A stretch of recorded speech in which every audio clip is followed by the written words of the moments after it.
இலங்கையில் பிறந்து வளர்ந்து இலங்கை தமிழ் தொலைக்காட்சிகளில் தன்னை சிறப்பானதொரு நிகழ்ச்சி தொகுப்பாளராக முன்னிறுத்தி பின்னர் இந்தியாவுக்கு தமிழ்நாட்டிற்கு சென்று அங்கே சின்னத்திரைகளில் வாய்ப்பினை பெற்ற இந்த சுபாஷினி பாலசுப்ரமணியம் எனப்படுகின்ற இந்த சின்னத்திரை நடிகை ஒரே ஒரு வீடியோ காலில் எப்படி தற்கொலைக்கு தூண்டப்பட்டார்?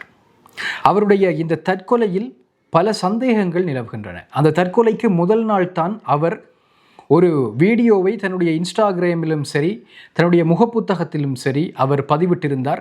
அதில் அவருடைய மனநிலை மிகவும் மகிழ்ச்சிகரமாக இருப்பது போலத்தான் அவர் இட்ட பதிவு அங்கே பதிவிடப்பட்டிருக்கின்றது. அப்படி இருக்கும் பொழுது எப்படி அவரால் ஒரே ஒரு வீடியோ காலில் இந்த தற்கொலை முயற்சிக்கு அவரால் தயாராகி இருக்க முடியும்?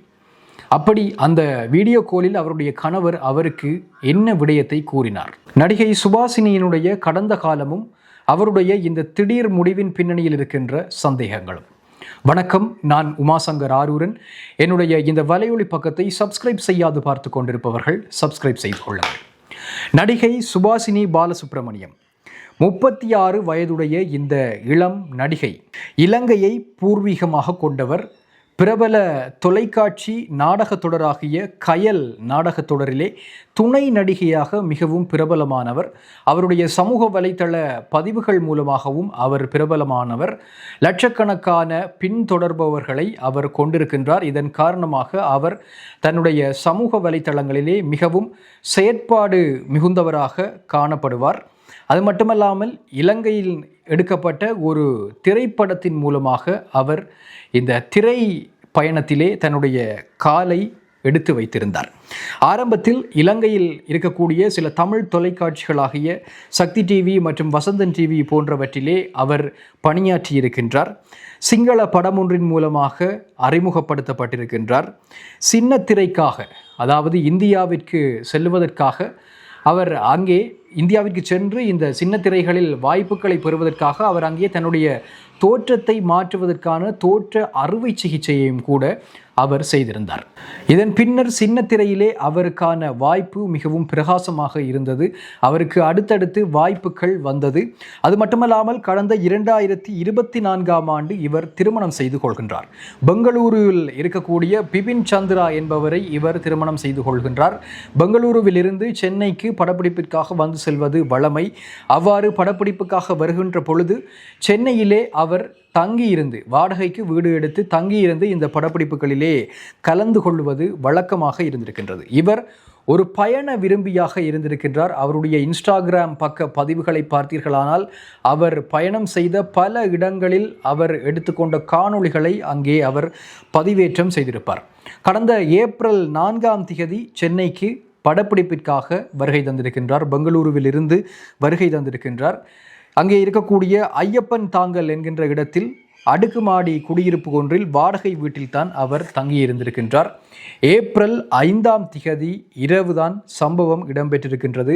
படப்பிடிப்பு முடிந்து அல்லது அன்றைய தினம் ஒரு ஞாயிற்றுக்கிழமையாக இருந்திருக்கின்றது. ஆகவே அந்த தினத்திலே படப்பிடிப்பு இல்லாமல் இருந்திருக்க வேண்டும். அந்த அன்று இரவு அவருடைய அறையில் அவர் வீடியோ கால் அவருடைய கணவரோடு கதைத்ததாக கூறப்படுகின்றது.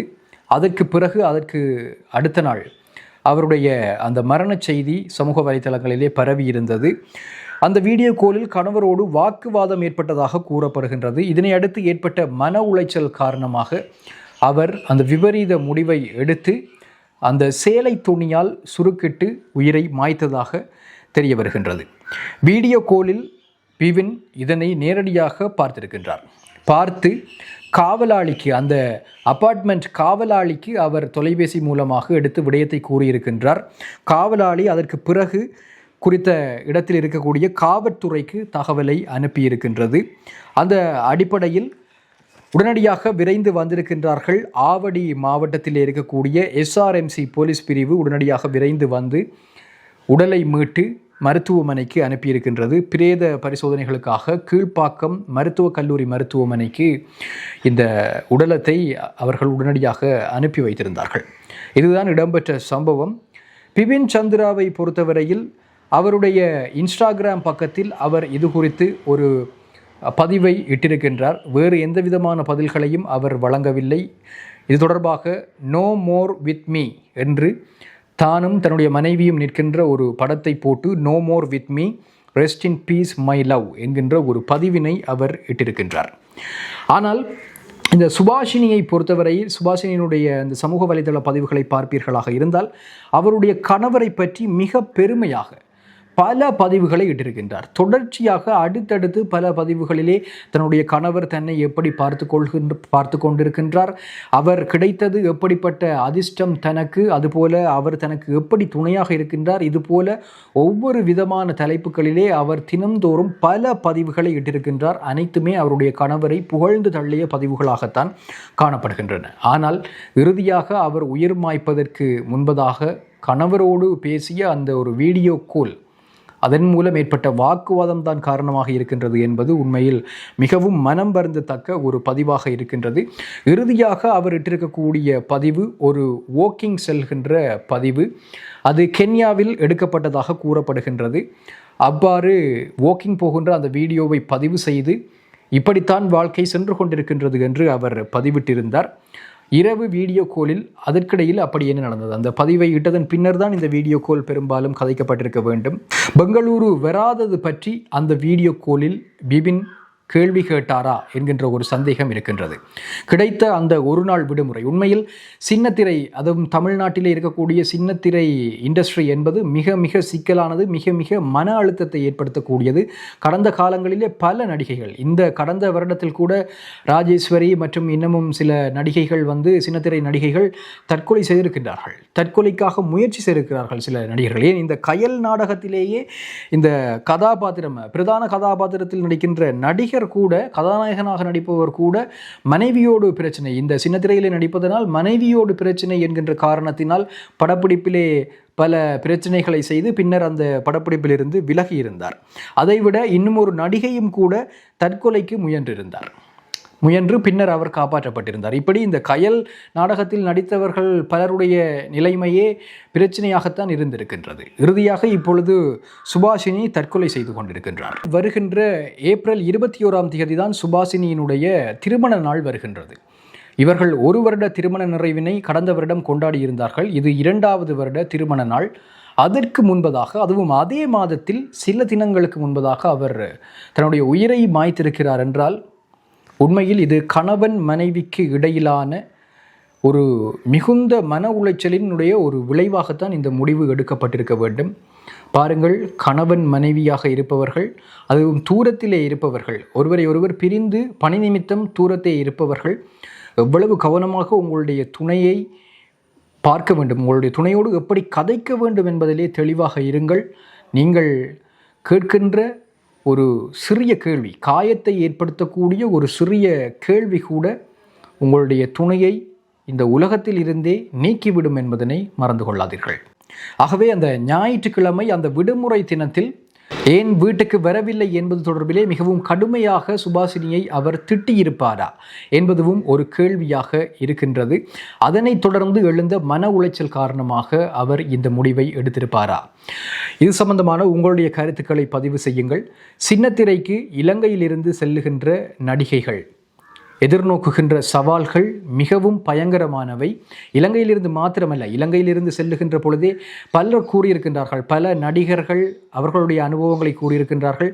தங்களை மதிப்பது கூட இல்லை அவர்கள் என்று கூறியிருக்கின்றார்கள்.